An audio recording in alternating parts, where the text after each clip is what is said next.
പിന്നെ നെക്സ്റ്റ് ക്ലാസ്സിലേക്ക് എല്ലാവർക്കും സ്വാഗതം.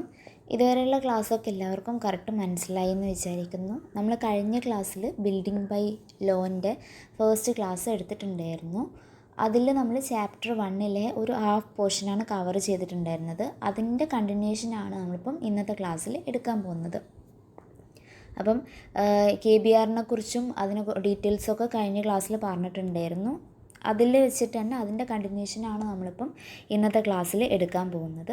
ഫസ്റ്റ് നമുക്ക് നോക്കാനുള്ളത് ഫ്രണ്ടേജ് ആണ്. ഫ്രണ്ടേജ് എന്ന് പറഞ്ഞു കഴിഞ്ഞാൽ എന്താണ്? Frontage means the side or part of A side of A plot which about A street. നമ്മളിപ്പം ഒരു ഫ്രണ്ടേജ് നമ്മൾ ആ ഒരു സ്ട്രീറ്റിനെ എബട്ട് ചെയ്യുന്ന ആ ഒരു ഏരിയനെയാണ് നമ്മൾ ഫ്രണ്ടേജ് എന്ന് പറഞ്ഞിട്ട് പറയണത്. അത് നമുക്ക് എല്ലാവർക്കും അറിയാവുന്ന ഒരു ടേം തന്നെയാണ്. എന്നാലും ജസ്റ്റ് അതിൻ്റെ ഡെഫിനിഷൻ അറിഞ്ഞിരിക്കേണ്ടിയിട്ട് പറഞ്ഞേ ഉള്ളൂ. പിന്നെ നെക്സ്റ്റ് നമുക്ക് നോക്കാനുള്ളത് ഫ്രണ്ട് യാർഡാണ്.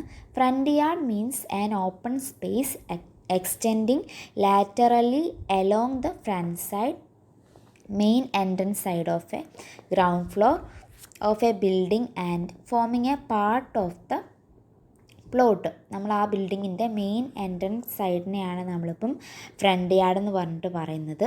ഇതിൽ നമുക്കൊരു നോട്ട് ശ്രദ്ധിക്കാനുണ്ട്. അതാണ് ഞാനിവിടെ റെഡ് കളറിൽ മാർക്ക് ചെയ്തിട്ടുള്ളത്.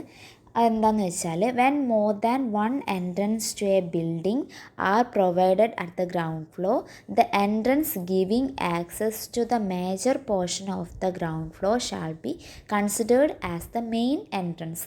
നമുക്കിപ്പം ഒന്നിൽ കൂടുതൽ എൻട്രൻസ് ഒരേ ബിൽഡിങ്ങിൽ തന്നെ ഗ്രൗണ്ട് ഫ്ലോറിൽ ഉണ്ടെങ്കിൽ അതിൽ നമുക്ക് മേജർ എൻട്രൻസ് കൊടുക്കുന്നത് ഏതാണോ, മേജർ പോർഷൻ ഓഫ് എൻട്രൻസ് കൊടുക്കുന്നത് അതാണ് നമ്മൾ ഫ്രണ്ട് യാർഡായിട്ട് കൺസിഡർ ചെയ്യാമെന്നാണ് പറഞ്ഞിട്ടുള്ളത്. അതായത് മെയിൻ എൻട്രൻസ് ആയിട്ട് കൺസിഡർ ചെയ്യാം. അപ്പം അത് മനസ്സിലായി എന്ന് വിചാരിക്കുന്നു. ഇനി നമുക്ക് നോക്കാനുള്ളത് ഹാബിറ്റബിൾ റൂമാണ്. Habitable rooms means A room occupied or designed for occupancy of one or more persons for study, prayer, living, sleeping, eating, kitchen if it is used as dining room but not including bathroom, water closet, compartments, laundries, serving and storage pantries, corridors, attics and space that are not used frequently or during extended periods. നമ്മളിപ്പം kitchen, prayer area അങ്ങനത്തെ നമ്മൾ ആ ഒരു usable ആയിട്ടുള്ളൊരു area ആണ് നമ്മൾ habitable area എന്ന് പറയുന്നത്.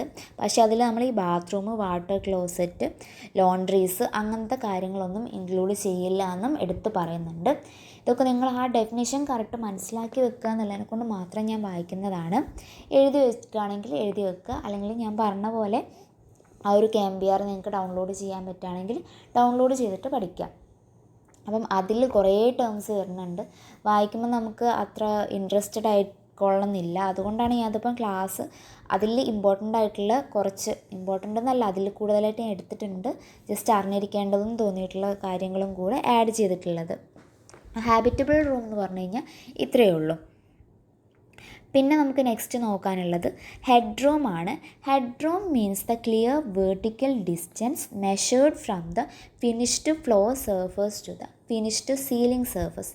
ഫിനിഷ്ഡ് ഫ്ലോർ സർഫസ് നിന്ന് ഫിനിഷ്ഡ് സീലിംഗ് സർഫസിലേക്കുള്ള ആ ഒരു ഡിസ്റ്റൻസിനെയാണ് നമ്മൾ ഹെഡ് റൂം എന്ന് പറയുന്നത്.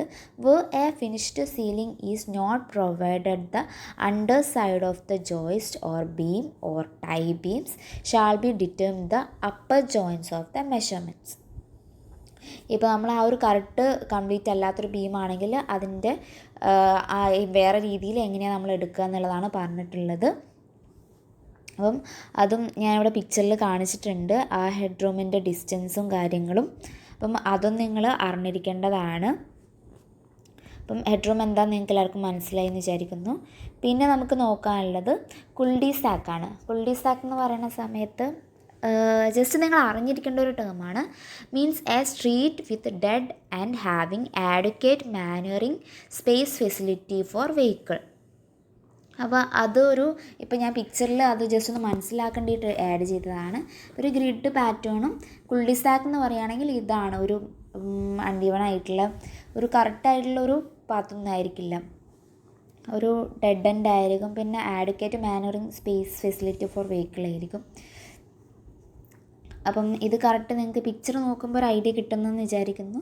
പിന്നെ ഈ ഒരു ഡെഫിനിഷൻ ജസ്റ്റ് നിങ്ങൾ മനസ്സിലാക്കി വെക്കുക. മേ ബി എക്സാമിന് ചോദിക്കുകയാണെങ്കിൽ നമുക്ക് ആൻസർ ചെയ്യാൻ പറ്റാതിരിക്കരുത്. ഒന്നുകൂടെ ഞാൻ വായിക്കാം. കുള്ളിസാക്ക് എന്ന് പറഞ്ഞു കഴിഞ്ഞാൽ a street with dead end having adequate manoeuvring space facility for vehicle. ഏകദേശം ഇങ്ങനെയാണെന്ന് നിങ്ങൾക്ക് മനസ്സിലാക്കേണ്ടിയിട്ട് ആഡ് ചെയ്തതാണ്. ആ ഒരു ടേം മനസ്സിലാക്കി വെക്കുക. മേ ബി നമുക്ക് ഓപ്ഷനിൽ എലിമിനേറ്റ് ചെയ്യാൻ പോലും ഇങ്ങനൊരു ടേം നമുക്ക് മനസ്സിലാക്കി വെച്ചാൽ അത് ഹെൽപ്ഫുള്ളായിരിക്കും. പിന്നെ നമുക്ക് നോക്കാനുള്ളത് ഹൈറ്റ് ഓഫ് എ ബിൽഡിംഗ് ആണ്. ഹൈറ്റ് ഓഫ് ബിൽഡിംഗ് നമുക്ക് എല്ലാവർക്കും അറിയണ ഒരു ടേം ആയിരിക്കും. ഹൈറ്റ് നമുക്ക് അറിഞ്ഞിരിക്കണം എന്നുള്ളത്. അപ്പം ഓരോ റൂഫ് വരികയാണെങ്കിലും അതിൻ്റെ ഹൈറ്റും കൂടെ നമ്മൾ മനസ്സിലാക്കണം. അപ്പം ഞാൻ അതിൻ്റെ ഡെഫിനിഷൻ വായിക്കാം. Height of building means the vertical distance measured from the average proposal ground level continuous to the building. അപ്പോൾ നമുക്ക് ഓരോന്ന് വരികയാണെങ്കിൽ in the case of flat roofs to the highest point of the flat roof. നമുക്കിപ്പോൾ flat roof വരികയാണെങ്കിൽ അതിൻ്റെ highest പോയിൻ്റാണ് നമ്മളതിൻ്റെ height എന്ന് പറഞ്ഞിട്ട് പറയുന്നത്. അപ്പോൾ നമുക്ക് നോക്കാം. ഇതിപ്പോൾ ഒരു ഫ്ലാറ്റ് റൂഫാണ് കാണിച്ചിട്ടുള്ളത്. ഫ്ലാറ്റ് റൂഫ് ആണെങ്കിൽ ഇതിൻ്റെ ഹയസ്റ്റ് പോയിൻ്റ് ഈ ഒരു ഇതിൻ്റെ ഫ്ലോറിൽ നിന്നിട്ടു ഇതിൻ്റെ റൂഫിൻ്റെ ടോപ്പ് വരെ ഇവിടെ വരെ ഉള്ളതാണ് നമുക്കിപ്പം അതിൻ്റെ ഹൈറ്റ് ഓഫ് ബിൽഡിംഗ് എന്ന് പറഞ്ഞിട്ട് പറയാൻ പറ്റുക. ഫ്ലോറിൽ നിന്ന് ആ ഫ്ലാറ്റ് റൂഫിൻ്റെ ടോപ്പ് വരെ ഉള്ളതില്ല. അപ്പം ഫ്ലാറ്റ് റൂഫിൻ്റെ ഇതാണ് നോക്കേണ്ടത്. പിന്നെ നമുക്ക് നോക്കാനുള്ളത് in the case of pitched roof and gable roof to the mid point between the eaves level and ridge. ഇപ്പോൾ നമുക്ക് ഇപ്പം ഗേബിൾ റൂഫ് അല്ലെങ്കിൽ അങ്ങനത്തെ നമുക്കിപ്പോൾ പിച്ച്ഡ് റൂഫ് ആണെങ്കിൽ എന്ന് വെച്ചാൽ നമുക്ക് സ്ലോപ്പിംഗ് ആയിട്ടുള്ള റൂഫിനെയാണ് നമ്മൾ ഗേബിൾ റൂഫ് പിച്ച്ഡ് റൂഫ് എന്നൊക്കെ പറയുന്നത്. ഇവിടെ ഇപ്പോൾ ഞാൻ പിക്ചറിൽ കാണിച്ചിട്ടുണ്ട്. ഇതാണ് നമ്മൾ ആ ഗേബിൾ റൂഫ് അല്ലെങ്കിൽ പിച്ച്ഡ് റൂഫ് എന്ന് പറയുന്നത് ഈ റൂഫ്. ഇതിൽ നമുക്കിപ്പം ഈ ഈവ്സിൻ്റെ ഹിപ്പിൻ്റെ സെൻറ്ററിലായിട്ട് ആ ഒരു ഇപ്പം ഈ ഒരു ഏകദേശം സെൻറ്റർ എന്ന് പറയുമ്പോൾ ഇങ്ങനെ വരും. അപ്പം ഈ ഫ്ലോറിൽ നിന്ന് ഇങ്ങനെയുള്ളൊരു ഹൈറ്റാണ് നമ്മളിപ്പം ബിൽഡിങ്ങിൻ്റെ ഹൈറ്റായിട്ട് പിച്ച്ഡ് റൂഫ് അല്ലെങ്കിൽ ഗേബിൾ റൂഫ് വരികയാണെങ്കിൽ എടുക്കുക. അപ്പം അതും മനസ്സിലായി എന്ന് വിചാരിക്കുന്നു. പിന്നെ നമുക്ക് തേർഡ് വൺ നോക്കാനുള്ളത് in the case of domed roof to the highest point of the dome. Dome എന്ന് പറഞ്ഞു കഴിഞ്ഞാൽ ഈ ഒരു ഷേപ്പാണ്. നമുക്കിപ്പം പള്ളി അങ്ങനത്തെ സ്ഥലങ്ങളിലൊക്കെ റൂഫിൽ കാണുന്നത് ഏകദേശം ഡോംഡ് ടൈപ്പ് റൂഫാണ്. അപ്പം ഇങ്ങനത്തെ റൂഫിൽ നമ്മൾ ഹൈറ്റ് എടുക്കുക എന്ന് പറഞ്ഞു കഴിഞ്ഞാൽ ഹയസ്റ്റ് പോയിൻ്റാണ് എടുക്കുക എന്നാണ് നമുക്കിപ്പം KMBRൽ നോക്കാനുള്ളത്. In this case of domed roof to the highest point of the ഡോമിൻ്റെ ഹയസ്റ്റ് പോയിൻ്റാണ് നമ്മൾ ഹൈറ്റായിട്ട് കൺസിഡർ ചെയ്യുക. അപ്പം അതും എല്ലാവർക്കും മനസ്സിലായി എന്ന് വിചാരിക്കുന്നു. ഇനി നമുക്ക് നോക്കാനുള്ളത് ലിഫ്റ്റ് വെല്ലാണ്. Lift well means the unobstructed space within an enclosed provided for the vertical movement of the lift car and any counterweight including the lift pit and the space for top clearance. നമുക്കിപ്പം lift എന്ന് പറഞ്ഞു കഴിഞ്ഞാൽ നമുക്ക് familiar ആയിട്ടുള്ളൊരു ടേമായിട്ട് മാറിയിട്ടുണ്ട്. ഇപ്പം ഒരുപാട് ആൾക്കാർ അപ്പാർട്ട്മെൻറ്റിൽ താമസിക്കുന്നുണ്ടാവും. അപ്പം അവർക്കൊക്കെ ആ ഒരു വെർട്ടിക്കൽ മൂവ്മെൻറ്റിന് നമുക്ക് ഈസിലി ഹെൽപ്പ് ചെയ്യുന്നത് ലിഫ്റ്റാന്ന് തന്നെ നമുക്ക് പറയാം. അപ്പം അതുപോലെ തന്നെ നമ്മൾ ഈ ലിഫ്റ്റ് വെൽ എന്ന് പറഞ്ഞിട്ട് യൂസ് ചെയ്യുന്നത് നമുക്കിപ്പോൾ കൺസ്ട്രക്ഷൻ ഫീൽഡിലൊക്കെ പോയി കഴിഞ്ഞാൽ നമ്മളിപ്പം സർവീസ് ലിഫ്റ്റ് യൂസ് ചെയ്യുന്നുണ്ട്. സർവീസ് ലിഫ്റ്റ് എന്ന് പറഞ്ഞു കഴിഞ്ഞാൽ നമ്മൾ സാധനങ്ങൾ മുകളിലേക്ക് എത്തിക്കേണ്ടിയിട്ട് പിന്നെ അതുപോലെ തന്നെ നമുക്ക് ഇപ്പം വെയിറ്റ് എത്തിപ്പിക്കാനും അപ്പം അങ്ങനത്തെ സാധനങ്ങൾക്കൊക്കെ നമ്മൾ യൂസ് ചെയ്യുന്ന ആ ഒരു വെർട്ടിക്കൽ മൂവ്മെൻറ്റിന് ഹെൽപ്പ് ചെയ്യുന്നതാണ് ഈ ലിഫ്റ്റ് വെൽ എന്ന് പറഞ്ഞു കഴിഞ്ഞാൽ. അപ്പം അത് നമുക്ക് ഫെമിലിയർ ആയിട്ടുള്ള ടേം ആയതുകൊണ്ട് തന്നെ പെട്ടെന്ന് മനസ്സിലാവും. ഇതിൽ ഒരു ടേമും തന്നെ അൺഫെമിലിയർ ആയിട്ട് നമുക്കില്ല. എങ്കിലും ലിഫ്റ്റ് എന്നൊക്കെ പറയണത് ഇപ്പോൾ നമ്മുടെ ലൈഫിൽ ഓൾമോസ്റ്റ് അറിയണ ഒരു ടേം തന്നെയാണ് ലിഫ്റ്റ്. അതുപോലെ തന്നെ എസ്കലേറ്ററൊക്കെ ഇതൊക്കെ നമുക്ക് വെർട്ടിക്കൽ മൂവ്മെൻറ്റിന് ഹെൽപ്പ് ചെയ്യുന്നതാണ്. പക്ഷെ നമ്മൾ കൺസ്ട്രക്ഷൻ ഫീൽഡ് അങ്ങനത്തെ ഏരിയയിലൊക്കെ ആകുമ്പോൾ ലിഫ്റ്റാണ് നമ്മൾ യൂസ് ചെയ്യുന്നത്. അപ്പം ഒന്നുകൂടെ ലിഫ്റ്റ് വെൽ എന്താണെന്ന് ഞാൻ വായിക്കാം. Lift well means the unobstructed space within an enclosed provided for the vertical movement of the lift car and any counter weight including the lift pit and the space for top clearance. Counter വെയ്റ്റും lift കാറൊക്കെ നമ്മൾ vertically move ചെയ്യേണ്ടിയിട്ട് use ചെയ്യുന്ന lift well എന്ന് പറയുന്നു. പിന്നെ നമുക്ക് നോക്കാനുള്ളത് ലോഫ്റ്റ് ആണ്. Loft means a residual space in a pitched roof or any similar residual space above normal floor level without any direct staircase leading to it, which may be constructed or adopted for storage purpose. Loft എന്ന് പറഞ്ഞു കഴിഞ്ഞാൽ നമ്മളെ വീട്ടിലൊക്കെ ഉണ്ടാകുന്നത് തന്നെയാണ്. നമ്മളിപ്പോൾ room ഉണ്ടാക്കുകയാണെങ്കിൽ നമ്മളവിടെ ഒരു കോൺക്രീറ്റ് ടോപ്പിൽ ഒരു സാധനങ്ങളൊക്കെ നമുക്ക് അത്യാവശ്യമില്ലാത്ത സാധനങ്ങൾ അല്ലെങ്കിൽ ലഗേജസും ഒക്കെ വെക്കേണ്ടിയിട്ട് നമ്മളൊരു ഓപ്പൺ ആയിട്ടുള്ളൊരു ഏരിയ നമ്മൾ റൂമിലൊക്കെ ഉണ്ടാവും. അപ്പം ആ ഒരു ഏരിയനെയാണ് നമ്മൾ ലോഫ്റ്റ് എന്ന് പറയുന്നത്. ഇത് പിക്ചറിൽ കുറച്ച് ലോങ് ആയിട്ടാണ് ഉള്ളത്. അപ്പം എന്നാലും നിങ്ങൾക്ക് കാണിക്കേണ്ടിയിട്ട് എടുത്തതാണ്. ഈ ഒരു സ്റ്റോറേജ് കണ്ടോ, ഇതിപ്പോൾ നോർമലി നമ്മൾ യൂസ് ചെയ്യണ റൂം ഈ ഏരിയ ആണ്. പക്ഷെ നമ്മൾ ഇവിടെ നമുക്ക് സാധനങ്ങൾ വെക്കാൻ പറ്റും. എന്തെങ്കിലും യൂസ്ഫുൾ അല്ലാത്ത സാധനങ്ങൾ ക്യാരി ചെയ്യാൻ നമുക്ക് അങ്ങനത്തെ ഒരു ഇതിന് വേണ്ടിയിട്ട് നമ്മൾ യൂസ് ചെയ്യുന്ന ആ ഒരു ഏരിയ ആണ് ലോഫ്റ്റ് എന്ന് പറഞ്ഞു കഴിഞ്ഞാൽ. അപ്പം ലോഫ്റ്റ് എന്ന് പറഞ്ഞു കഴിഞ്ഞാൽ നമുക്ക് ആ ഒരു സ്റ്റോറേജ് നമ്മൾ യൂസ് ചെയ്യണം. നോർമലി നമ്മൾ ഫ്ലോർ ലെവലിലല്ലാണ്ട് സ്റ്റെയർ കേസ് ഒന്നും കൊടുക്കാണ്ട് തന്നെ നമ്മൾ ആ റൂമിൻ്റെ ടോപ്പിൽ റൂഫിനോട് ചേർന്നിട്ട് തന്നെ വെക്കണ ഒരു സ്റ്റോറേജിനെയാണ് നമ്മൾ ലോഫ്റ്റ് എന്ന് പറയുന്നത്. നമ്മളെ വീട്ടിലുള്ള ആ ഒരു സ്റ്റോറേജായിട്ട് കൺസിഡർ ചെയ്താൽ മതി. അപ്പോൾ നമുക്ക് പെട്ടെന്ന് മനസ്സിലാവും. ഈ പിക്ചർ കണ്ടാൽ നിങ്ങൾക്ക് ഏകദേശം ഒരു ഐഡിയ കിട്ടുമെന്ന് ഞാൻ വിചാരിക്കുന്നു. പിന്നെ നമുക്ക് നോക്കാനുള്ളത് മെസനൈൻ ഫ്ലോർ ആണ്. മെസനൈൻ ഫ്ലോർ എന്ന് പറഞ്ഞു കഴിഞ്ഞാൽ നമുക്ക് PSC സംബന്ധിച്ചിടത്തോളം വൺ ഓഫ് ദ ഇമ്പോർട്ടൻറ്റ് ടേമാണ്. നമുക്ക് മെസനൈൻ ഫ്ലോർ എപ്പോഴും എക്സാമിന് ചോദിക്കുന്നതാണ്. Mezzanine means an intermediate floor in any storey ഓവർഹാങ്ങിങ് and overlooking a floor beneath. നമുക്കിപ്പം ഒരു ബിൽഡിംഗ് നമുക്ക് വീട്ടിൽ തന്നെ ആണെങ്കിലും നമുക്ക് നോർമലി ഒരു എക്സ്ട്രാ ഒരു ഫ്ലോർ വേണമെന്നുണ്ടെങ്കിൽ നോർമൽ ഫ്ലോറിൻ്റെയും ആ ഒരു റൂഫിൻ്റെ ഇടയ്ക്ക് നമ്മളൊരു എക്സ്ട്രാ റൂം കൊടുക്കുന്നതിനെയാണ് നമ്മൾ ആ ഒരു മെസനൈൻ ഫ്ലോർ എന്ന് കൊടുക്കുന്നത്. ഇതിപ്പോൾ കാണിച്ചിട്ടുള്ളത് ഒരു ഫാക്ടറി അങ്ങനത്തെ ഒരു ഏരിയ ആണ്. അപ്പം അവിടെ നമുക്ക് വലിയൊരു ഏരിയയിൽ നമുക്കിപ്പോൾ ഒരു ക്യാബിൻ, നമുക്കിപ്പം ഓഫീസേഴ്സിനൊക്കെ ഇരിക്കണമെങ്കിൽ ഒരു സെപ്പറേറ്റ് ക്യാബിനൊക്കെ വേണമെങ്കിൽ നമുക്കിതുപോലെ ഒരു മെസനൈൻ ഫ്ലോർ ഉണ്ടാക്കിയിട്ട് അതിലിപ്പം ഗ്ലാസ് പാർട്ടീഷനൊക്കെ വെച്ചിട്ട് നമുക്ക് സെപ്പറേറ്റ് റൂമായിട്ട് തന്നെ ഇത് മാറ്റാൻ പറ്റുന്നതാണ്. അപ്പോൾ നമുക്ക് ഒരു ഇൻ്റർമീഡിയറ്റ് ഫ്ലോറാണ് മെസനൈൻ ഫ്ലോർ എന്ന് പറഞ്ഞു കഴിഞ്ഞാൽ. ഇത് ഇമ്പോർട്ടൻ്റ് ആയിട്ടുള്ള ടേമാണ്, എക്സാമിന് എപ്പോഴും ചോദിക്കുന്ന ഒരു ടേമുമാണ്. അപ്പോൾ അത് മനസ്സിലാക്കി വെക്കുക. അപ്പം ഇതാണ് നമ്മളെ മെസനൈൻ ഫ്ലോർ എന്ന് പറഞ്ഞു കഴിഞ്ഞാൽ. ഇത് നോർമൽ ഫ്ലോറാണ് വരുന്നത്. അതിൻ്റെ ഇടയിൽ ഇൻ്റർമീഡിയറ്റ് ആയിട്ട് നമ്മൾ കൊടുക്കുന്ന ഈ ഒരു ഫ്ലോറിനെയാണ് നമ്മൾ മെസനൈൻ ഫ്ലോർ എന്ന് പറയാം. അപ്പം അത് കറക്റ്റ് മനസ്സിലാക്കി വെക്കുക. പിന്നെ നമുക്ക് നോക്കാനുള്ളത് പാരപ്പറ്റാണ്. Parapet it's also a familiar word.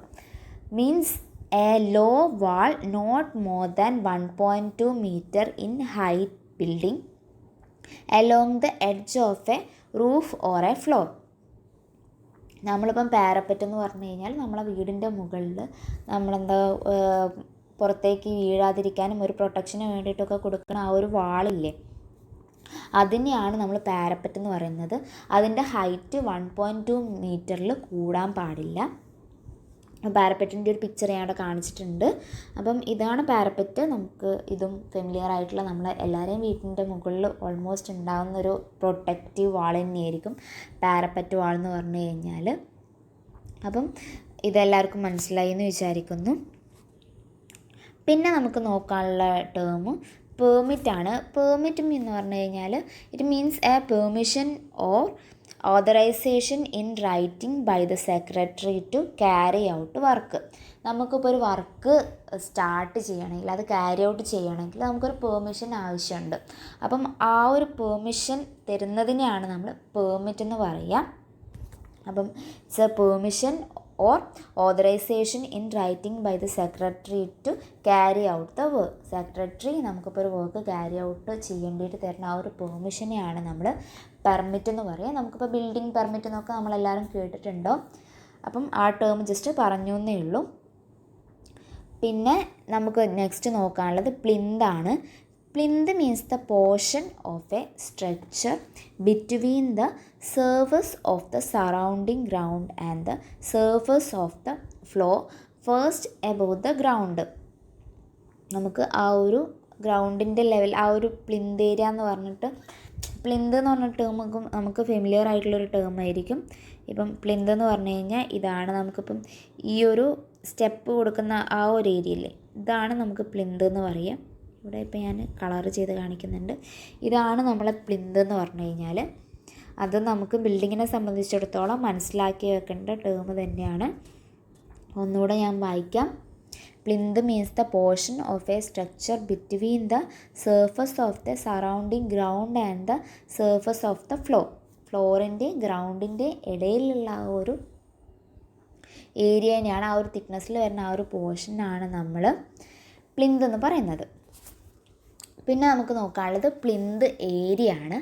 അതും ഒരു ഇമ്പോർട്ടൻ്റ് ആയിട്ടുള്ള ടേമാണ്. പ്ലിന്ത് ഏരിയ ഒക്കെ നമുക്ക് എക്സാമിന് എപ്പോഴും ചോദിക്കുന്നതാണ്.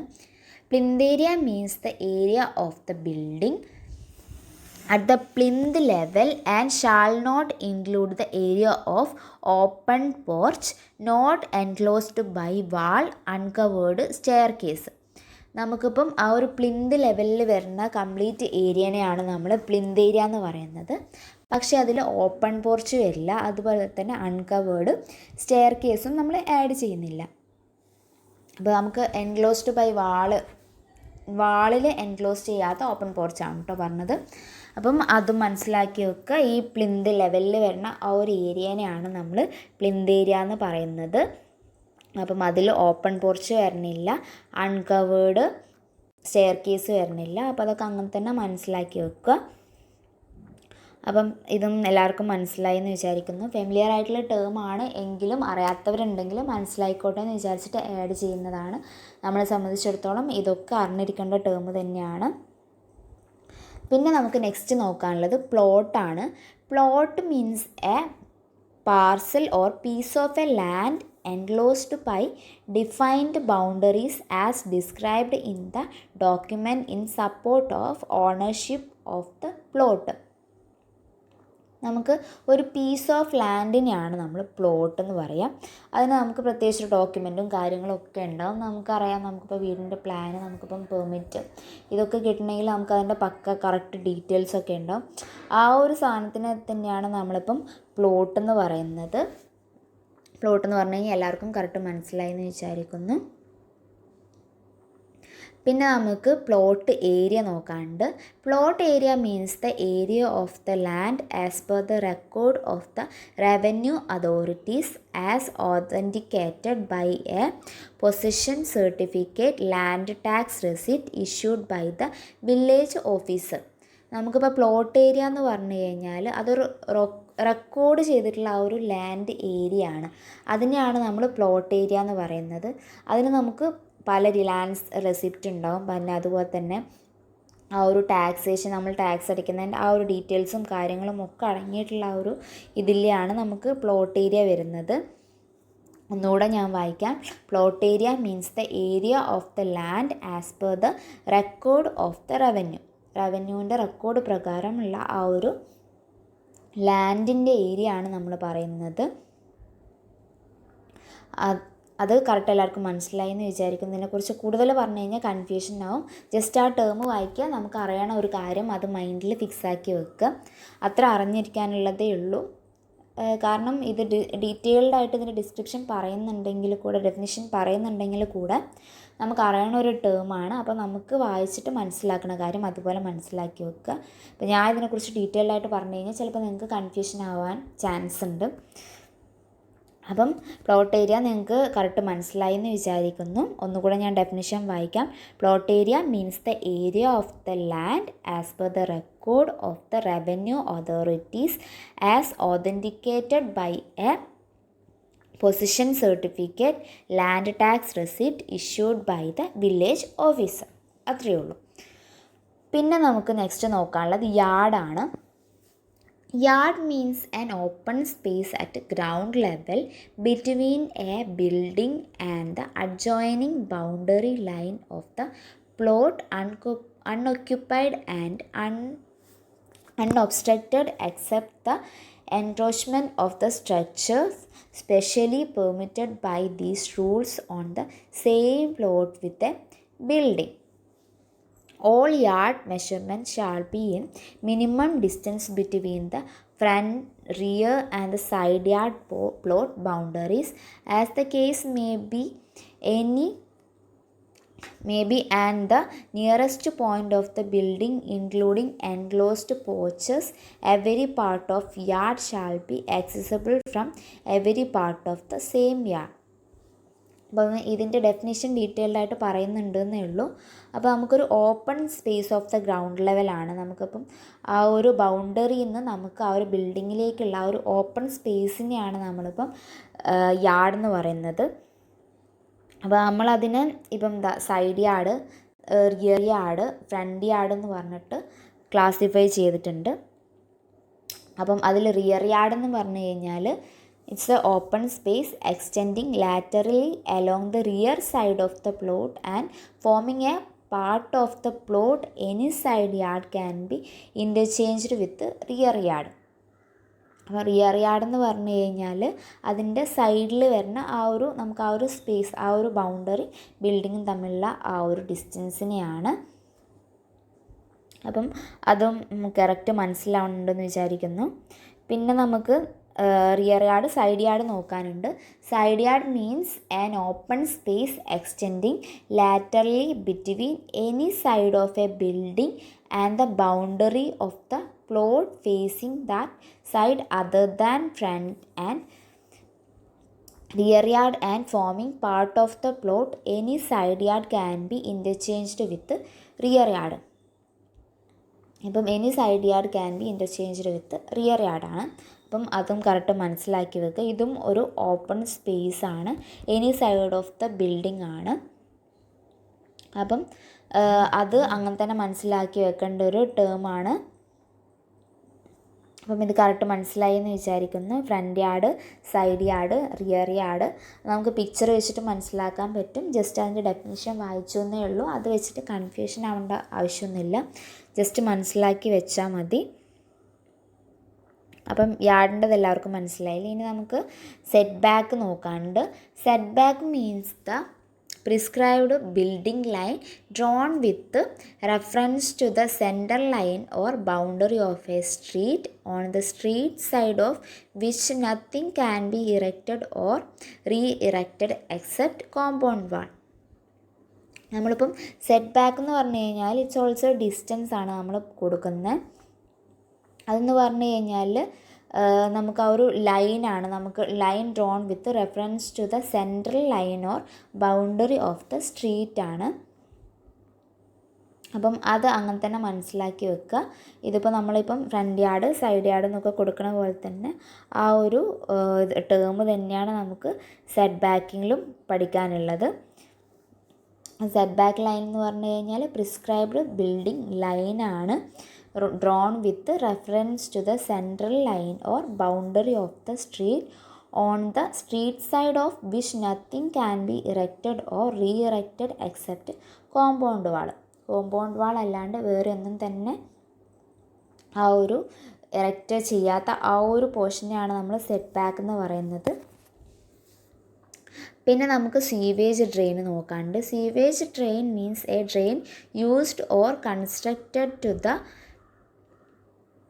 conveying solid or liquid waste matter, excremental or otherwise to a sewer. നമുക്കിപ്പം സീവേജ് ഡ്രെയിൻ എന്ന് പറഞ്ഞു കഴിഞ്ഞാൽ നമുക്ക് ആ ഒരു ലിക്വിഡ് വേസ്റ്റൊക്കെ കൊണ്ടുവന്ന് കൺവേ ചെയ്യുന്ന ആ ഒരു ഡ്രെയിനെയാണ് നമ്മൾ ഡ്രെയിൻ എന്ന് പറഞ്ഞു കഴിഞ്ഞാൽ സീവേജ് വേസ്റ്റൊക്കെ കൊണ്ടുപോകേണ്ടിയിട്ട് നമ്മൾ കൺസ്ട്രക്റ്റ് ചെയ്യണ ആ ഒരു ഡ്രെയിനെയാണ് നമ്മൾ സീവേജ് ഡ്രെയിൻ എന്ന് പറഞ്ഞിരുന്നത്. ഡ്രെയിനേജ് എന്ന് പറഞ്ഞു കഴിഞ്ഞാൽ നമുക്ക് അറിയാൻ പറ്റും, നമ്മൾ റോഡ് സൈഡ് കാണുന്നില്ല, അതുപോലെ നമുക്ക് ആ ഒരു ഡ്രെയിൻ, നമുക്ക് ആ ഒരു ലിക്വിഡ് വേസ്റ്റൊക്കെ കൊണ്ടുകൊണ്ടിട്ട് അതുപോലെ നമ്മൾ യൂസ് ചെയ്യുന്ന കൺസ്ട്രക്റ്റ് ചെയ്യുന്ന ഒന്നാണ് നമുക്ക് സീവേജ് ഡ്രെയിൻ എന്ന് പറഞ്ഞിട്ട് പറയാൻ പറ്റും. അപ്പോൾ സീവേജ് ഡ്രെയിൻ എന്താണെന്ന് കറക്റ്റ് എല്ലാവർക്കും മനസ്സിലായി എന്ന് വിചാരിക്കുന്നു. പിന്നെ നമുക്ക് നോക്കാനുള്ളത് റോഡാണ്. അത് ഞാൻ ഈ യാർഡിൻ്റെ ഇടയ്ക്കായിരുന്നു ആ ടേം ആഡ് ചെയ്തിട്ടുള്ളത്, ആ ഒരു ഡെഫിനിഷൻ ആഡ് ചെയ്തിട്ടുണ്ടായിരുന്നത്. പക്ഷേ അതൊരു correct front yard, rear yard, side yard, set back ഒക്കെ പറഞ്ഞതിന് ശേഷം ഇതിലേക്ക് വരാമെന്ന് വിചാരിച്ചിട്ടാണ് റോഡിലേക്ക് പിന്നീട് വന്നത്. അപ്പം റോഡ് എന്ന് പറഞ്ഞു കഴിഞ്ഞാൽ ഒരു സെപ്പറേറ്റ് വേറെ ടേം തന്നെയാണല്ലോ വരുന്നത്. അപ്പം റോഡ് നമുക്ക് എന്താണെന്ന് നമുക്ക് എല്ലാവർക്കും അറിയണതാണ്. ജസ്റ്റ് ഞാൻ അതിൻ്റെ ഡെഫിനിഷൻ വായിക്കാം. Road means any highway, street, lane, pathway, alley, passageway, footway or bridge, whether a thoroughfare or not, over which the public have a right of passage or access.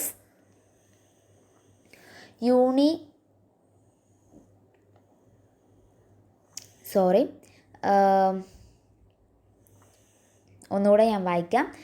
Road means any highway, street, land, pathway, alley, passage way, foot way or bridge, whether a thoroughfare or not, over which the public have a right of passage or access uninterruptedly for a specified period, whether existing or proposed in a master plan or detailed town planning scheme or interim devices order in the force of under the Kerala Town and Country Planning Act 2016. അപ്പം നമുക്ക് ഈ country planning act അല്ലെങ്കിൽ town planning act പ്രകാരം നമുക്കിപ്പം ഈ ഒരു പാസഞ്ചേഴ്സിന് ഒരു റെസ്ട്രിക്ഷനും ഇല്ലാണ്ട് നമ്മൾ മൂവ് ചെയ്യേണ്ടിയിട്ട് കൊടുക്കണം ആ ഒരു പാത്ത് അല്ലെങ്കിൽ ആ ഒരു സ്ട്രീറ്റ്, ലെയിന്, ഇതിനൊക്കെ നമ്മൾ പറയുന്നതാണ് റോഡ് വേ എന്ന് പറഞ്ഞിട്ട്. അപ്പം ഇതിൻ്റെ ഡെഫിനിഷൻ ഡീറ്റെയിൽഡ് ആയിട്ട് പറയുന്നുണ്ടെങ്കിൽ കൂടെ ഇത്രേ നമുക്ക് മനസ്സിലാക്കാനുള്ളൂ. കൺട്രി ടൗൺ പ്ലാനിങ് ആക്ട് നമുക്കിപ്പോൾ 2016 ആ ഒരു ആക്ട് പ്രകാരം നമുക്കിപ്പം ടൗൺ പ്ലാൻ ചെയ്യാം.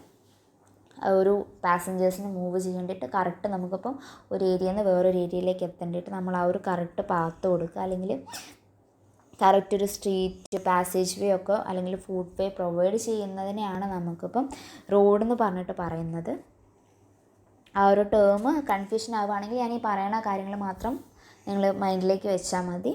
വേറൊന്നും നമുക്കിതിൽ ഡീറ്റെയിൽഡായിട്ട് ചോദിക്കാൻ ചാൻസ് ഇല്ല. പിന്നെ റോഡിൻ്റെ ക്ലാസ് നമ്മൾ സെപ്പറേറ്റ് എടുത്തിട്ടുണ്ട്, കംപ്ലീറ്റ് ആക്കിയിട്ടില്ലെങ്കിൽ കൂടെ കുറച്ച് പോർഷൻസ് നമ്മൾ എടുത്തിട്ടുണ്ട്. അപ്പം റോഡ് റിലേറ്റഡ് ഇത്രയും കാര്യങ്ങളൊക്കെ ഏതൊക്കെ ടൈപ്പ് റോഡാണെന്നൊക്കെ നമ്മൾ ഓൾമോസ്റ്റ് എടുത്തതാണ്. അപ്പം കൺഫ്യൂഷൻ ആർക്കും ഉണ്ടാവില്ല എന്ന് വിചാരിക്കുന്നു. ജസ്റ്റ് ഡെഫിനിഷൻ വായിക്കുമ്പോൾ കൺഫ്യൂഷൻ ആവുന്നുണ്ടെങ്കിൽ അത് അതിൽ ഈ ഒരു ബുക്കിൽ കൊടുത്തിട്ടുള്ളതാണ്. KMDRൽ കൊടുത്തിട്ടുള്ള ഡെഫിനിഷനാണ് ഞാൻ അതുപോലെ ആഡ് ചെയ്തിട്ടുള്ളത്. നമുക്കതൊരു ഡീറ്റെയിൽഡ് ആയിട്ടുള്ളതാകുമ്പോൾ നമുക്ക് കൺഫ്യൂഷൻ ആവാനുള്ള ചാൻസ് ഉണ്ട്. പക്ഷെ അറിഞ്ഞിരിക്കണം എന്നുള്ളതിനെ കൊണ്ട് ഞാൻ ആഡ് ചെയ്തു എന്നേ ഉള്ളൂ. നിങ്ങൾക്ക് ഇത് താല്പര്യമില്ലാത്ത ടോപ്പിക് ഏരിയ ആണെങ്കിൽ നിങ്ങൾ നെക്സ്റ്റ് അടിച്ച് പോയിക്കോളൂ. അതിൽ വേണ്ട ആവശ്യമുള്ളത് മാത്രം അല്ല അറിയാത്തത് മാത്രം മനസ്സിലാക്കിയാൽ മതി. പിന്നെ നമുക്ക് നോക്കാനുള്ളത് സൺഷെയ്ഡാണ്. സൺഷെയ്ഡ് അല്ലെങ്കിൽ വെതർ ഷെയ്ഡ് എന്ന് പറയും. അത് നമ്മൾ എന്താ ഉദ്ദേശിക്കുന്നത് പറഞ്ഞു കഴിഞ്ഞാൽ it's a sloping or horizontal structure overhang usually provided over the opening on external wall to provide protection from sun and rain. നമ്മളിപ്പം സണ്ണെന്നും റെയിനെന്നും ഒക്കെ പ്രൊട്ടക്റ്റ് ചെയ്യേണ്ടിയിട്ട് നമ്മൾ ആ ഒരു വീട്ടിൽ കൊടുക്കുന്ന ഒരു ബിൽഡിങ്ങിൽ കൊടുക്കണ ആ ഒരു പ്രൊജക്ഷൻ പോലത്തെ അല്ലെങ്കിൽ ആ ഒരു സ്ലോപ്പിംഗ്, അതിനെയാണ് നമ്മളിപ്പം സൺഷെയ്ഡ് എന്ന് പറയുന്നത്. നമ്മളിപ്പം വാളിൻ്റെ പുറത്തേക്ക് പ്രൊജക്റ്റ് ചെയ്തിട്ടാണ് നമ്മളിപ്പം സൺഷെയ്ഡ് കൊടുക്കുന്നത്. അപ്പം ഇതൊന്നും നിങ്ങൾക്ക് അറിയുന്നൊരു ടേം ആയിരിക്കും. ഇതിൽ സൺഷെയ്ഡ് ഏതാണെന്ന് എല്ലാവർക്കും കറക്റ്റ് മനസ്സിലാവുന്നുണ്ടെന്ന് വിചാരിക്കുന്നു. ഈ ഒരു വൈറ്റ് കളറിൽ പ്രൊജക്റ്റ് ചെയ്തിട്ട് കൊടുക്കുന്നില്ലേ, ഇതാണ് നമ്മൾ സൺഷെയ്ഡ് എന്ന് പറയുന്നത്. ഇത് നമ്മൾ സ്ലോപ്പിംഗ് ആയിട്ട് കൊടുക്കും, ഇതുപോലെ തന്നെ ഹൊറിസോണ്ടലായിട്ട് പ്രൊജക്റ്റ് ചെയ്തിട്ട് കൊടുക്കും. അപ്പം എന്താണെങ്കിലും നമ്മൾക്കിപ്പം സണ്ണെന്നും റെയിനെന്നും ഒക്കെ പ്രൊട്ടക്റ്റ് ചെയ്യേണ്ടിയിട്ട് സൺഷെയ്ഡ് നമുക്ക് വീട്ടിനെ ഹെൽപ്പ് ചെയ്യുന്നതാണ്. അപ്പം ഇതും നമുക്ക് ഫെമിലിയർ ആയിട്ടുള്ളൊരു ടേമാണ്. എങ്കിലും അറിയാത്തവരുണ്ടെങ്കിൽ മനസ്സിലാക്കി വെക്കുക. ഇങ്ങനെ നമ്മൾ പ്രൊജക്റ്റ് ചെയ്ത് കൊടുക്കുന്ന ഹൊറിസോണ്ടലി അല്ലെങ്കിൽ സ്ലോപ്പിംഗ് ആയിട്ട് പ്രൊജക്റ്റ് ചെയ്ത് കൊടുക്കുന്ന ആ ഒരു പ്രൊജക്ഷനെ നമ്മൾ സൺഷെയ്ഡ് അല്ലെങ്കിൽ വെതർ ഷെയ്ഡ് എന്നാണ് പറയുന്നത്. പിന്നെ നമുക്ക് നോക്കാനുള്ളത് ടെനമെൻ്റ് ആണ്. Tenement means the part of a building intended or used or likely to be used as dwelling unit. നമ്മളിപ്പം ടെനമെൻ്റ് എന്ന് പറഞ്ഞു കഴിഞ്ഞാൽ നമ്മളിപ്പം ഡ്വെല്ലിംഗ് യൂണിറ്റ്സ് എന്ന് പറഞ്ഞാൽ നമ്മൾ താമസയോഗ്യമായ സ്ഥലങ്ങളെയാണ് നമ്മളിപ്പോൾ ഡ്വെല്ലിംഗ് യൂണിറ്റ് എന്ന് പറയുന്നത്. അപ്പോൾ നമ്മൾ അതുപോലെ തന്നെ അതിന് വേണ്ടിയിട്ട് ആ സെയിം പർപ്പസിന് വേണ്ടിയിട്ട് നമ്മൾ യൂസ് ചെയ്യുന്നതിനെയാണ് നമ്മൾ ടെനമെൻ്റ് എന്ന് പറയുന്നത്. അപ്പം അത് അത്രയും മനസ്സിലാക്കാനുള്ളൂ. പിന്നെ നമുക്ക് വാട്ടർ ക്ലോസറ്റ് എന്ന് പറഞ്ഞിട്ടുള്ളൊരു ടേം യൂസ് ചെയ്ത് ഫെമിലിയർ ആവാനുണ്ട്. അപ്പം ആ ഒരു ടേം എന്ന് പറഞ്ഞു കഴിഞ്ഞാൽ it's a latrine with arrangements for flushing the pan with a water but does not include bathroom included അല്ല. നമുക്കിപ്പം ലാട്രിൻ ഒക്കെ നമുക്ക് ഫ്ലഷിങ് സിസ്റ്റത്തോടെ അറേഞ്ച് ചെയ്യുന്ന ആ ഒരു ഏരിയയാണ് നമ്മൾ വാട്ടർ ക്ലോസറ്റ് എന്ന് പറയുന്നത്. അപ്പം ഇതും കറക്റ്റ് എല്ലാവർക്കും മനസ്സിലായി എന്ന് വിചാരിക്കുന്നു. വാട്ടർ ക്ലോസറ്റ് നമുക്ക് ഫെമിലിയർ ആയിട്ടുള്ളൊരു വേർഡാണ്. പക്ഷെ അതിൽ ബാത്റൂം ഇൻക്ലൂഡ് ചെയ്യുന്നില്ല എന്നുള്ളത് അറിയാത്തവരുണ്ടെങ്കിൽ അത് മനസ്സിലാക്കി വെക്കുക. അതാണ് നമ്മൾ ഇതിലെ ഡെഫിനിഷൻ വരുന്നത്. Water closet means A latrine with arrangements for flushing the pan with water but does not include a bathroom. പിന്നെ നമുക്ക് നോക്കാനുള്ളത് വരാന്തയാണ്. വരാന്ത എന്ന് പറഞ്ഞു കഴിഞ്ഞാൽ it's means a covered area with at least one side open to the outside with the exception of parapet, trellis, jali or grill work on the open side. നമുക്ക് വരാന്ത എന്ന് പറഞ്ഞു കഴിഞ്ഞാൽ നമ്മളെ വീട്ടിലൊക്കെ നമ്മൾ പറയണ ആ ഒരു ടേം തന്നെയാണ്. അപ്പം എന്തായാലും ഇതൊന്നുകൂടെ മനസ്സിലാക്കി വെക്കുക. അത് നമുക്കൊരു കവേർഡ് ഏരിയ ആണ്. അതായത് അറ്റ്ലീസ്റ്റ് വൺ സൈഡെങ്കിലും അതിന് ഓപ്പൺ ആയിരിക്കണം, ഔട്ട് സൈഡിൽ ഓപ്പൺ ആയിരിക്കണം. അപ്പം നമുക്ക് അതെന്താന്ന് നോക്കാം. ഇതാണ് നമ്മുടെ വരാന്ത. നമുക്ക് കണ്ടില്ലേ, ഇപ്പം നമ്മളിപ്പം ഒരു റൂഫൊക്കെ കൊടുത്തിട്ട് നമ്മളിതിനെ പ്രൊജക്റ്റ് ചെയ്തിട്ട് വൺ സൈഡ് ഔട്ട് സൈഡിനോട് ഓപ്പൺ ആക്കിയിട്ട് നമ്മൾ പാസേജിന് വേണ്ടിയിട്ട് നമ്മൾ ഇരിക്കേണ്ടിയിട്ട് ഒക്കെ യൂസ് ചെയ്യണം. ആ ഒരു പാസേജ് പോലത്തെ ആ ഒരു കുഞ്ഞ് ഏരിയ നമുക്ക് ഔട്ട് സൈഡ് പുറത്തേക്ക് പ്രൊജക്റ്റ് ചെയ്ത് നിൽക്കുന്ന, നമുക്ക് ഔട്ട് സൈഡായിട്ടൊരു കോണ്ടാക്റ്റ് ഉണ്ടാക്കണം. ആ ഒരു ഏരിയനെയാണ് നമ്മൾ വരാന്താസ് എന്ന് പറയുന്നത്. Verandas is a covered area with at least one side open to the outside with the exception of parapet, trellings, jelly or grill work on the open side. ഇതൊന്നും ഇല്ലാതെ നമ്മൾ കൊടുക്കണ ആ ഒരു ഏരിയ ആണ്. അപ്പോൾ എന്താണ് വരാന്ത എന്ന് എല്ലാവർക്കും കറക്റ്റ് മനസ്സിലായി എന്ന് വിചാരിക്കുന്നു.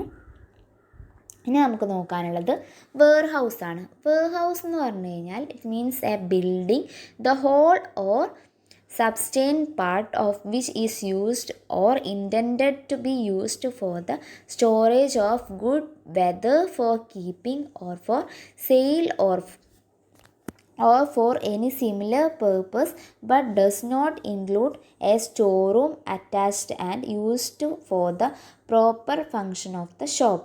നമ്മളിപ്പം ഷോപ്പിൻ്റെ പ്രോപ്പർ ഫങ്ഷൻ അല്ല, പക്ഷേ നമ്മൾ ഒരു സ്റ്റോർ ചെയ്യേണ്ടിയിട്ട് യൂസ് ചെയ്യണം, ഗുഡ്സും കാര്യങ്ങളൊക്കെ സ്റ്റോർ ചെയ്യേണ്ടിയിട്ട് യൂസ് ചെയ്യണം ആ ഒരു ഏരിയ, അതിനെയാണ് നമ്മളിപ്പോൾ വെയർ ഹൗസ് എന്ന് പറയുന്നത്. ഇപ്പോൾ ഇതുപോലെ തന്നെ ഉണ്ടാവും നമുക്ക് ആ ഒരു വെയർ ഹൗസ് കാണാനും.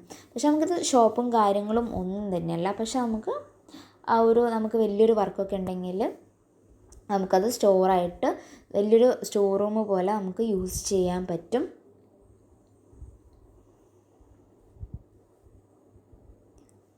അപ്പോൾ വെയർ ഹൗസ് എന്താണെന്ന് മനസ്സിലാക്കി വെക്കുക.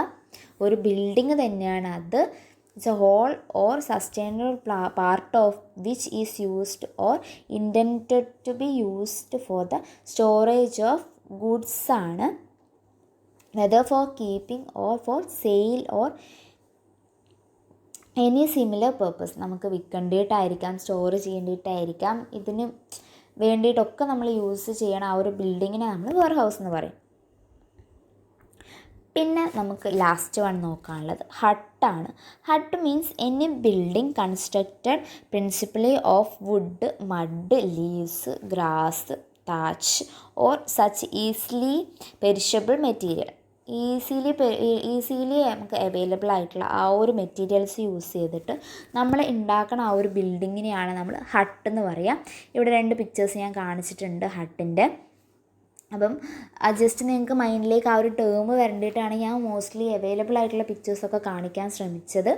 അപ്പം ഹട്ട് എന്ന് പറഞ്ഞു കഴിഞ്ഞാൽ ഇത്രയേ ഉള്ളൂ. നമുക്ക് മോസ്റ്റ്ലി അവൈലബിൾ ആയിട്ടുള്ള കാര്യങ്ങൾ വെച്ചിട്ട് നമ്മളൊരു ബിൽഡിംഗ് ഉണ്ടാക്കുന്നതിന്, അതായത് വുഡ് വെച്ചിട്ടാവാം, മഡ് വെച്ചിട്ടാവാം, ലീവ്സ് വെച്ചിട്ടാവാം, ഗ്രാസ് വെച്ചിട്ടാവാം, ഇതിൽ ഏതൊക്കെ വെച്ചിട്ടാണെങ്കിലും നമ്മൾ ഉണ്ടാക്കണ ആ ഒരു ബിൽഡിങ്ങിനെയാണ് നമ്മൾ ഹട്ട് എന്ന് പറഞ്ഞിട്ടുള്ള ടേം കൊണ്ട് ഉദ്ദേശിക്കുന്നത്.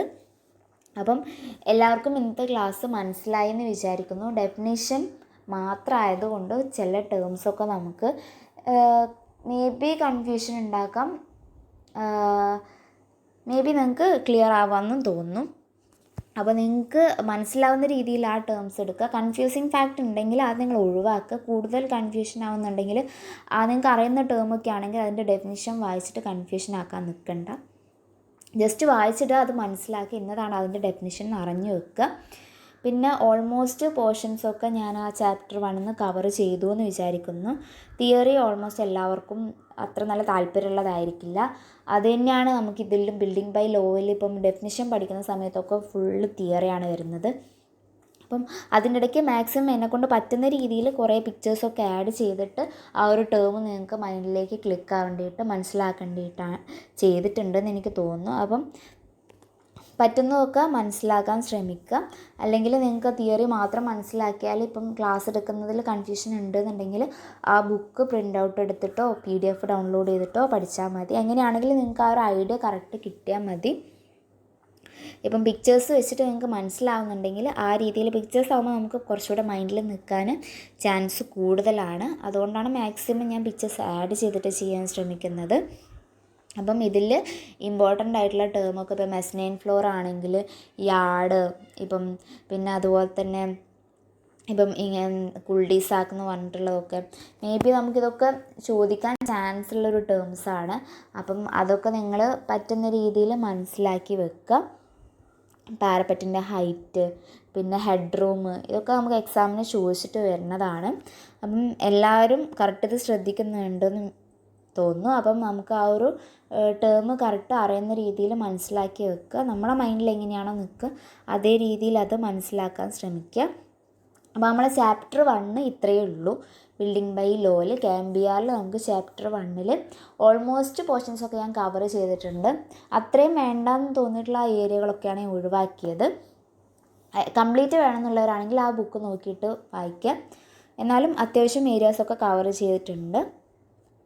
അപ്പം എല്ലാവർക്കും മനസ്സിലായി എന്ന് വിചാരിക്കുന്നു. ഇതിലെന്തെങ്കിലും ഡൗട്ട് ഉണ്ടെങ്കിൽ, മനസ്സിലാവാത്തതുണ്ടെങ്കിൽ, ഞാൻ പറഞ്ഞതിൽ എന്തെങ്കിലും കൺഫ്യൂഷൻ ആയിപ്പോയിട്ടുണ്ടെങ്കിൽ അല്ലെങ്കിൽ നിങ്ങൾക്ക് കൺഫ്യൂഷൻ തോന്നുന്നുണ്ടെങ്കിൽ കമൻറ്റ് ബോക്സിൽ ഇട്ടാൽ മതി. അത് ഞാൻ എന്തായാലും ക്ലിയർ ചെയ്ത് തരുന്നതാണ്.